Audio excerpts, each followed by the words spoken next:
Hey, how you guys doing? I'm Alex. So I picked up the T34 Heavy Premium tank. This is the first good game I had in it. Now, I've actually played 3 games before I really got the hang of this tank. I did want to kind of mention that this particular tank is basically a T29 with a Tier 9 gun on it. Now, I do know a lot about the history of this particular model, and that is the T34 and the T30 used to actually be the Tier 10 American heavy tank. If you guys could imagine that, basically a T30. And that is, of course, until they got the, was it T110E5? But anyway, this particular tank is not very accurate. And if you don't have a 100% trained crew, you might want to run like, well, I'll just tell you guys a little trick that I know. Now, I'm actually working on my T57 heavy crew in it, but I've also been working like every other day. I've been working on a stock crew. And one of the ways you can basically make it a lot easier for your crew, if you don't have a 100% trained crew in a tank and you're trying to rank it up, the fastest way to do that is with a premium, but you obviously want to win and you want to be able to hit stuff, right? So one of the things you can do is to basically run vertical stabilizer and enhanced gun laying drive with ventilation, and that'll kind of make up for it, and it'll feel like you have a 100% trained crew. But I myself use this more like a TD. Now I'm going to be a little bit aggressive with this tank in this game, but it's not going to be like crazy. But it's a good trick if you guys don't want to actually, I mean, if you're trying to get a stock crew and you're trying to get them to be more than 100%, it can take, you need to get some really good games. And if you're trying to play it in like the Super Persian, which is actually why I picked this up. Originally, I was going to go ahead and buy, excuse me, I was going to buy the German, I think it's the Kraft Panther, and then I was going to basically earn the kaiju, and I decided not to. I decided that I don't think that the tanks are worth the. I'll just say the American tank. Well, they all are really cool tanks. I mean, they really are, but they're not really worth it to me. One is that they're only tier 7, and that the only real good tank I thought was the KV5 version of it because of its potential moneymaker. But of course, I have enough Soviet tanks already. I actually have 3 really good money makers in the Soviet line, which would be the IS-2, the IS-6, and of course the Motherland. So picking up this tank was kind of an easy choice. One is that if you've played the T29, it has the same characteristics, which is one, it's really a hybrid between, well, the T29, it can get pinned on its cheeks really easy. So you always want to have like something, rock or something next to you, and of course if you're looking at somebody, you want to make sure you're always facing them. Otherwise, they will actually do that. Now, to kind of put this into hindsight for you guys, is that this has 276 millimeters of flat armor on its gun mantelet, which means it actually has more armor on its gun mantelet than the tier. What is it? I think it's the T110E4, which I'm going to tell you as we keep going, they really are following the PC version from what I can tell. We are getting things before the PC got them. It's kind of like Minecraft in a sense, where they're giving us blocks that we want, but it's not coming with the main features, which would be one.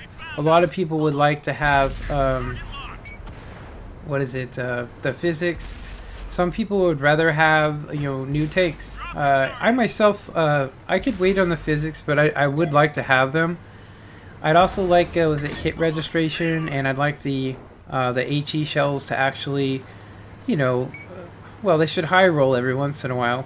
I mean, people should be using them as a go-to round, and most people don't even load them. Because they don't really do a lot of damage. Sometimes you low roll as much as 5 damage, which on PC that just doesn't happen. You get like at least half of the shell's capacity, which does defeat like the situation that I'm in. If I'm hauled down, they can't really do anything to me. But if they were to pin my hatch, with AP or APCR, or if they were to use high explosives on my turret, they could probably kill a commando or do some critical module damage. Now, just to put it out there, as you can see, that's my first pin. The rest of them were actually critical slash target spot hits, and it's because I'm very new at this. Now I'm going to go ahead and say that it does remind me of the T29, and I'm hanging precariously off of this. Now, it's kind of funny because I didn't actually realize that my clanmate here was in trouble until he actually said something, and so we all rushed over there to get the kill on this guy. And I was kind of like, it would have been cool if you would have said something sooner. But it's okay. You know, it's kind of funny because I do the same thing. I sit there and I go somewhere and I start taking shots, and I'm like, where the hell is everybody? But I don't actually say it. But anyway, so that's my first kill. You know, like I said, this is my first good game. I've gotten more kills than this. I've also gotten used to this. Now, the main purpose of getting the T34, I mean, it does cost a little bit. I was going to get it when it was on sale, but I decided that I needed a replacement for the T26 Super Persian because, well, let's just face it, I don't like the thing. I really don't. I think that it's been so nerfed that it's not even worth the money. But with how they've been changing tanks so radically lately, well, let's just talk about this. The PC version is so different from the console right now that the Panther 88 has matchmaking preferential, but on PC, that same gun that has the 203 penetration can easily be out and shoot at tier 10 tanks. And I don't know why, but I've actually done really good in tier 10 lobbies on the PC version with the with the Panther 88. But on this, I don't have it, but it has preferential matchmaking, which says, you know, that, well, let's just face it, that, you know, like I said, armor goes armor goes a lot further with some tanks, but in some tanks' case like that, it only has 80 millimeters on its hull, on its front plate, which is just not enough. It's maybe enough to block some tier 5s, but it's not going to be blocking anything other than that. A good example of that is the Panzer V4, which has been slowly nerfed to the point where I rarely even see anybody playing it besides me and the bearded guys. And usually all you can really do is ram people with it. But as I said, this is one of a good trick if you're working on a crew trainer. Like, that's what this tank's going to be.